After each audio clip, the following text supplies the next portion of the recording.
Good evening. So see this numerical which has an inductor and a resistor in series. Now the question is, what is the power dissipated?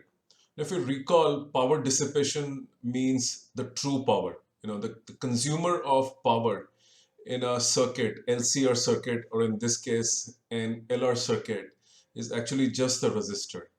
The reactances, which are capacitive reactances and inductive reactances, do not consume power. What they do is the power comes to them and it keeps on oscillating between the reactance and the power supply.